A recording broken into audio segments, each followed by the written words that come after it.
అదానీ అంబానీలకు ప్రధాని మోదీ రక్షణగా నిలుస్తున్నారని విమర్శించారు సిపిఐ జాతీయ కార్యవర్గ సభ్యుడు చాడ వెంకటరెడ్డి. దేశంలో అలజడి సృష్టించేందుకే ప్రధాని మోదీ జమిలి కుట్రలు చేస్తున్నారని విమర్శించారు. మణిపూర్లో ఇంకా అల్లర్లు చెలరేగుతున్నా ఎందుకు పట్టించుకోవడం లేదని ప్రశ్నించారు. మంచిర్యాల జిల్లా కేంద్రంలో ఏర్పాటు చేసిన సిపిఐ జిల్లా కార్యవర్గ సమావేశంలో పాల్గొన్నారు చాడ వెంకటరెడ్డి.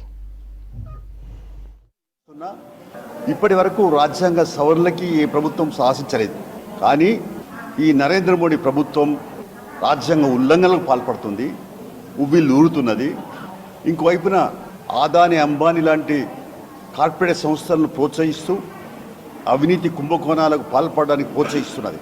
ఇది పూర్తిగా దిగజారిన పత్రంలో ఈ పరిపాలన సాగుతున్నది.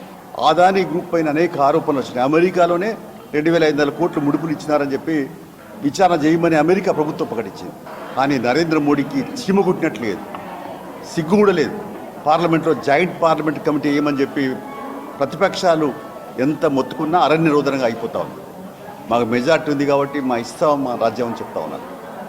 ఇప్పటికే 370 ఆర్టికల్ రద్దు చేసి జమ్మూ కాశ్మీర్ను బజార్ను పారేశారు. మణిపూర్లో మంటలు రేగుతూ ఉన్నాయి. ఇప్పుడేమో జమిలీ ఎన్నికలు తీసుకొచ్చి మళ్ళీ దేశంలో ఒక గందరగోళాన్ని సృష్టించేటువంటి కుట్రకు పాల్పడుతూ ఉన్నది. అంటే పూర్తిగా మళ్ళీ ఈ అమెరికా లేదా ఇతర దేశాల్లాగా అధ్యక్ష పరిపాలన వైపు ఊవిలూరుతున్నది. ఒక నియంత్రిత పోకడలకి ఆలోచన సాగుతున్నది. పునాదులు వేసడానికి ప్రయత్నం సాగుతున్నాయి. అందుకని ఇప్పుడు ఆలోచించుకోవాలా. జమిలీ ఎన్నికలు ఇవాళ కొత్త ఏమిటి, దానికి ఆ నినాదం ఏంది, అర్థమైంది. ఇప్పటికో నినాదం ఇచ్చినారు, ఒకే దేశం ఒకే పన్ను ఒకే విధానం అని. ఒకే పన్ను ఉంది అయ్యాలా?